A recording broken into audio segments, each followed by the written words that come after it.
Assalamualaikum warahmatullahi wabarakatuh. Perkenalkan, kami dari kelompok 5. Nama saya Arya Wiguna dan teman saya yang bernama Natania Ashifa. Kami membawakan materi tentang fakta-fakta permasalahan kepemimpinan di organisasi dan masyarakat. Kita masuk ke dalam materi tentang permasalahan kepemimpinan dalam organisasi. Permasalahan dalam organisasi saat ini yang pertama ada kurangnya koordinasi. Poin pertama ada koordinasi dalam program kerja. Seringkali dalam sebuah organisasi yang sudah mapan sekalipun atau dapat dikatakan ketika dalam organisasi terdapat sebuah program kerja yang sangat bagus sekalipun, jika tidak ada koordinasi maka seringkali menyebabkan kesalahpahaman yang tentunya dapat menyebabkan kacaunya terlaksananya sebuah program. Kekacauan tersebut dapat terjadi ketika antar penanggung jawab tidak mengetahui batasan-batasan job-jobnya yang seringkali hanya dapat diperoleh melalui koordinasi antar penanggung jawab. Hal tersebut dapat menyebabkan overlapping karena beberapa panitia mengerjakannya dalam beberapa tugas, sementara kekosongan dalam tugas yang lainnya. Poin kedua ada koordinasi antar pimpinan. Koordinasi yang buruk dapat mengarah pada komunikasi yang buruk pula. Komunikasi yang buruk antar pimpinan tersebut dalam sebuah program dapat berakibat pada program-program selanjutnya. Maka seringkali terjadi salah sangka dan salah paham diantaranya. Padahal para pimpinan selain berhubungan dalam pelaksanaan program kerja seharusnya memiliki ikatan kultural ketika terjalin komunikasi yang baik diantaranya. Yang kedua ada pengkaderan. Poin pertamanya adalah rekrutmen.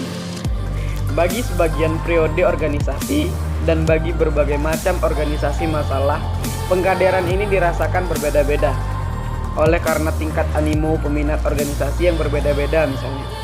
Namun pernyataan kesuksesan suatu periode adalah bukan sekedar sukses ketika masa jabatannya, namun ketika dapat menghasilkan kader-kader periode yang lebih sukses.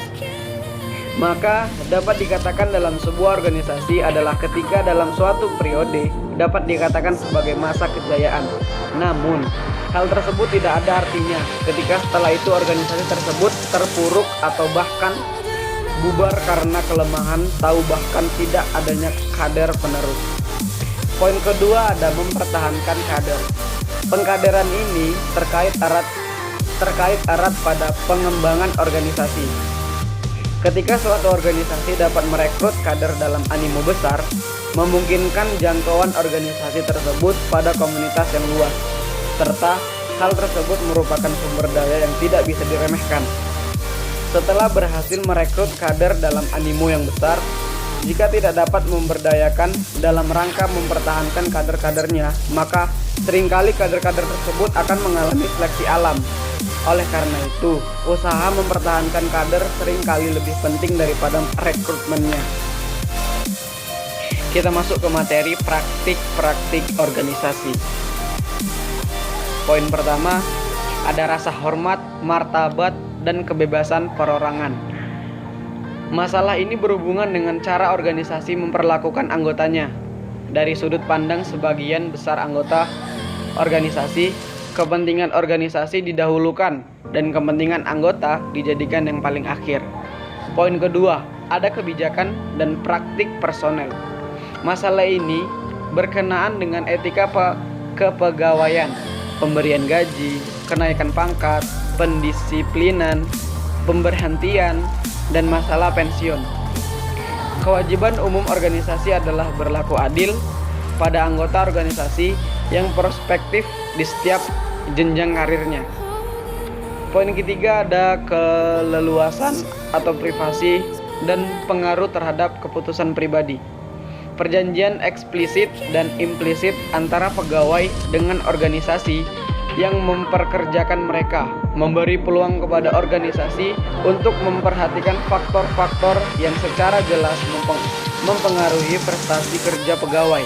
Namun, masalah etika muncul bila organisasi menaruh perhatian khusus pada masalah kehidupan pribadi anggotanya yang tidak secara langsung mempengaruhi prestasi kerja dalam organisasi. Misalnya, segala sesuatu yang terjadi selama cuti yang mungkin mempengaruhi citra organisasi, keikutsertaan dalam masalah-masalah publik seperti kegiatan masyarakat dan organisasi pelayanan, kontribusi pada badan-badan amal, dan keterlibatan dalam kelompok kegiatan politik.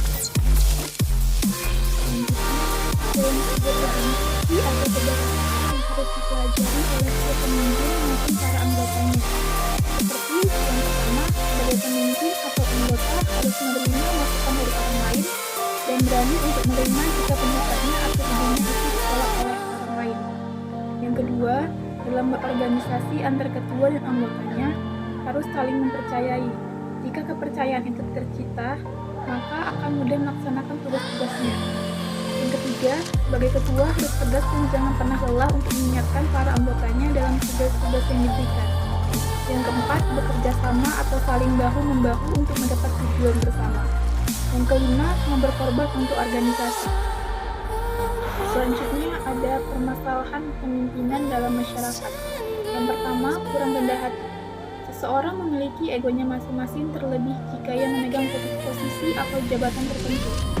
Jangan biarkan kekuatan Anda menciptakan rasa aman yang salah. Pastikan bahwa setiap bawahan tahu bahwa kekuasaan Anda tidak akan mempengaruhi sikap profesional Anda sebagai pemimpin yang bijaksana. Seorang pemimpin yang tidak perlu takut mengakui kelemahannya sendiri karena secara manusiawi semua orang punya kelemahan masing-masing. Belajar dari kesalahan dan kelemahan Anda untuk menjadikan Anda seorang pemimpin yang lebih kuat. Pimpin bawahan Anda dengan memberikan contoh yang baik termasuk sikap transparansi pada bawahan. Yang kedua, berpikir secara emosional. Memutuskan sesuatu berdasarkan perasaan adalah hal yang wajar, namun tidak tepat jika dilakukan pada hal yang terkait dengan bisnis dan pekerjaan. Tim atau bawahan Anda harus melihat sesuatu berdasarkan fakta dan logika. Jika Anda ingin mendapatkan kepercayaan mereka ketika Anda memutuskan sesuatu berdasarkan perasaan, maka tim tidak akan mengerti alasan rasional di balik keputusan Anda tersebut. Hal itu akan membuat mereka bingung, tidak yakin akan rencana dan keputusan Anda di masa depan, dan bahkan meragukan Anda. Jangan membuat keputusan hanya karena Anda merasa itu harus dilakukan. Melainkan, diskusikan dulu dengan semua pihak terkait yang memang berpengalaman. Menghindari konflik. Salah satu tugas terberat menjadi seorang pemimpin adalah untuk mengatasi masalah yang terjadi di dalam kelompok. Sayangnya, seringkali seorang pemimpin malah lari dari masalah yang terjadi karena ingin menghindari konflik berkelanjutan. Sebaiknya segera menyelesaikan masalah sebelum situasinya bertambah buruk. Sebenarnya, ada banyak sumber permasalahan dalam konflik, seperti kesalahpahaman mengenai sesuatu. Pemimpin yang baik tidak seharusnya menghindari konflik atau tidak peduli terhadap apa yang dialami tim dan bawahannya. Seorang pemimpin yang baik harus bisa peduli dan bersikap adil dalam mengatasi semua konflik. Tidak percaya diri dengan kemampuan sendiri. Tidak percaya akan diri sendiri dan kemampuan yang Anda miliki bisa menyebabkan orang lain ikut percaya hal itu dan meragukan kemampuan Anda sebagai pemimpin. Jika tak mau hal ini terjadi, maka jangan takut untuk menunjukkan apa yang Anda bisa jika Anda yakin.